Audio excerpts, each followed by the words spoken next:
Hi hello ನಮಸ್ತೆ, ನಾನು ರಾಜು. ಅಷ್ಟೇ ನೀವು ನೋಡ್ತಾ ಇದ್ದೀರಾ centre point Kannada YouTube channel. Sudeep ಅವರ ಫ್ಯಾನ್ಸ್ಗೆ ಒಂದು ಲೆಕ್ಕದಲ್ಲಿ ಸ್ವಲ್ಪ ಬೇಸರ, ಯಾಕಂದರೆ ಸುದೀಪ್ ಅವರು ಇನ್ನು ಮುಂದೆ ಬಿಗ್ ಬಾಸ್ ಸೀಸನನ್ನು ಹೋಸ್ಟ್ ಮಾಡೋದಿಲ್ಲ.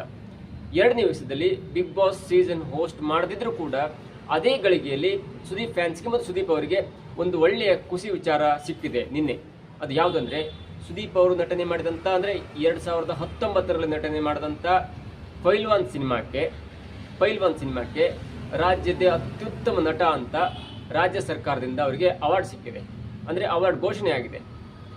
ಪೈಲ್ವಾನ್ ಸಿನಿಮಾ ರಿಲೀಸ್ ಆಗಿದ್ದು 2019 ಸೆಪ್ಟೆಂಬರ್ 12ರಂದು. ಪೈಲ್ವಾನ್ ಸಿನಿಮಾ ನಿರ್ದೇಶನ ಮಾಡಿದ್ದವರು ಯಾರಂದರೆ, ಮುಂಗಾರು ಮಳೆ ಖ್ಯಾತಿಯ ಕ್ಯಾಮೆರಾಮನ್ ಆದಂಥ ಕೃಷ್ಣ ಅವರು. ಅವರದೇ ಪ್ರೊಡಕ್ಷನ್ ಹೌಸಲ್ಲಿ ಕೃಷ್ಣ ಅವರು ಒಳ್ಳೆಯ ಕಥೆಯನ್ನು ಬರ್ಕೊಂಡು ಪೈಲ್ವಾನ್ ಸಿನಿಮಾವನ್ನು ಸುದೀಪ್ ಅವರಿಗೆ ನಿರ್ದೇಶನವನ್ನು ಮಾಡಿರ್ತಾರೆ.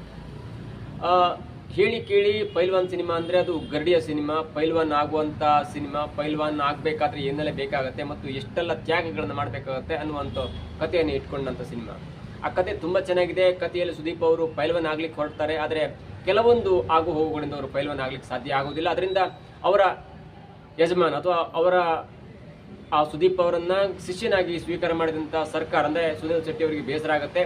ಆ ಬೇಸರವನ್ನು ಗಮನಿಸಿದಂಥ ಸುದೀಪ್ ಅವರು ಆ ಗರಡಿ ಮನೆಯಿಂದ ಹೊರಬರ್ತಾರೆ ಮತ್ತು ಪೈಲ್ವಾನ್ ಗಿರಿಯಿಂದ ಹೊರಬಂದು ಬಾಕ್ಸಿಂಗ್ ಪಟುವಾಗಿ ಬಾಕ್ಸಿಂಗ್ ಚಾಂಪಿಯನ್ ಆಗುವಂಥ ಒಂದು ಕಥೆ ಇದೆಯಲ್ಲ, ಅದೇ ಪೈಲ್ವಾನ್ ಸಿನಿಮಾದ ಹೈಲೈಟ್. ಮತ್ತು ಪೈಲ್ವಾನ್ ಸಿನಿಮಾದಲ್ಲಿ ಸುದೀಪ್ ಅವರು ಅತ್ಯುತ್ತಮ ನಟನೆಯನ್ನು ಮಾಡಿದ್ದಾರೆ ಮತ್ತು ಪೈಲ್ವಾನ್ ಸಿನಿಮಾ ದೇಶೀಯ ಸೊಗಡಿನ ಮಣ್ಣಿನ ಕಥೆಯಾಗಿದ್ದರಿಂದ ಬಹಳಷ್ಟು ನಿರೀಕ್ಷೆ ಇತ್ತು.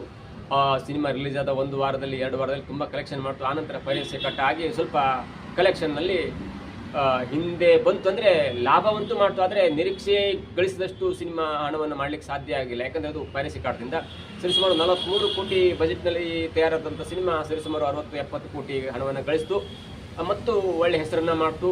ಸುದೀಪ್ ಅವರು ಅಲ್ಲಿ ಕಿಚ್ಚ ಅನ್ನುವ ಪಾತ್ರದಲ್ಲಿ ಆ್ಯಕ್ಟ್ ಮಾಡ್ತಾರೆ ಮತ್ತು ಹೀರೋಯಿನ್ ಅವರು ರುಕ್ಮಿಣಿ ಎನ್ನುವ ಪಾತ್ರದಲ್ಲಿ ಆ್ಯಕ್ಟ್ ಮಾಡಿದರೆ ಸುನಿಲ್ ಶೆಟ್ಟಿ ಅವರು ಸರ್ಕಾರ ಎನ್ನುವಂಥ ಒಂದು ಗಡತ್ತಾದ ಪಾತ್ರಧಾರಿಯಾಗಿ ಮಿಂಚ್ತಾರೆ. ಮತ್ತು ಸುದೀಪ್ ಅವರ ಆ್ಯಕ್ಟಿಂಗ್ ಅಂದರೆ ಅದು ಸುನಿಲ್ ಶೆಟ್ಟಿ ಅವರ ಮುಂದೆ ಬಂದು ನಿಂತಾಗ ಸುದೀಪ್ ಅವರ ಆ್ಯಕ್ಟಿಂಗ್ ಇದೆಯಲ್ಲ, ಆ ಒಂದೇ ಒಂದು ಸೀನಿಗೆ ಸಿಳ್ಳೆ ಚಪ್ಪಾಳೆ ಮತ್ತು ಆ ಸೀನಿಗೆ ಅವಾರ್ಡ್ ಬಂದಿದೆ ಅಂದರೆ ತಪ್ಪಾಗಲಿಕ್ಕಿಲ್ಲ. ಆ ನಿಟ್ಟಿನಲ್ಲಿ ಸುದೀಪ್ ಅವರು ಒಂದು ಒಳ್ಳೆ ಆ್ಯಕ್ಟಿಂಗ್ ಮಾಡಿದ್ದಾರೆ.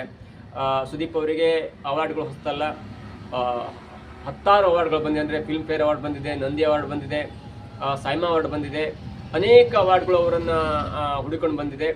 ಸುದೀಪ್ ಅವರಿಗೆ ಇದು 2ನೇ ರಾಜ್ಯ ಚಲನಚಿತ್ರ ಪ್ರಶಸ್ತಿ ಬಂದಿರುವುದು. ಈ ಮೊದಲನೇದಾಗಿ ನಂದಿ ಅಂತ ಸಿನಿಮಾಕ್ಕೆ ಅತ್ಯುತ್ತಮ ನಟ ಅನ್ನುವ ಒಂದು ಪ್ರಶಸ್ತಿ ಕೂಡ ಬಂದಿತ್ತು, ಅದು 2002ರಲ್ಲಿ. ಅದು ಕೂಡ ಅತ್ಯುತ್ತಮ ಸಿನಿಮಾವಾಗಿ ಹೊರಹೊಮ್ಮಿತ್ತು. ಆ ಕಾಲದಲ್ಲಿ ಸುದೀಪ್ ಅವರು TRP ಅಥವಾ ಈ ಹೀರೋಯಿಸಮ್ ಪೀಕ್ ಲೆವೆಲ್ ಇತ್ತು. ಆನಂತರ ಅನೇಕ film fair award, SIIMA award ಬಂತು. ಆನಂತರ ಬರೋಬ್ಬರಿ 22 ವರ್ಷಗಳ ನಂತರ ಸುದೀಪ್ ಅವರಿಗೆ ಪೈಲ್ವಾನ್ ಸಿನಿಮಾಕ್ಕಾಗಿ ಅತ್ಯುತ್ತಮ ನಾಯಕ ನಟ ಎನ್ನುವಂಥ ದೊಡ್ಡ ಅವಾರ್ಡ್ ಸಿಕ್ಕಿದೆ.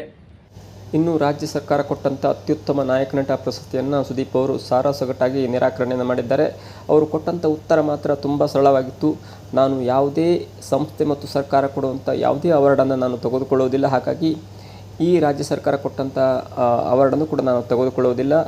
ಹಾಗಾಗಿ ನನಗಿಂತ ಹೆಚ್ಚು ಗೌರವವಿರುವ ಮತ್ತು ತನಗಿಂತ ಹೆಚ್ಚು ಡೆಡಿಕೇಶನ್ ಇರುವ ನಟರಿಗೆ ಈ ಪ್ರಶಸ್ತಿಯನ್ನು ಕೊಡುವಂತೆ ಸುದೀಪ್ ಅವರು ತಮ್ಮ ಟ್ವೀಟ್ ಮುಖಾಂತರ ಹೇಳಿ ತನ್ನನ್ನು ಅತ್ಯುತ್ತಮ ನಾಯಕ ನಟನಾಗಿ ಪರಿಗಣಿಸಿದ ಸರ್ಕಾರ ಮತ್ತು ಜ್ಯೂರಿ ಮೆಂಬರ್ಗಳಿಗೆ ಧನ್ಯವಾದವನ್ನು ಹೇಳ್ತಾ ತಮ್ಮ ಟ್ವೀಟ್ನಲ್ಲಿ ಉತ್ತಮವಾದ ಸರಳ ಸಂದೇಶವನ್ನು ಕೊಟ್ಟಿದ್ದಾರೆ ಸುದೀಪ್ ಅವರು.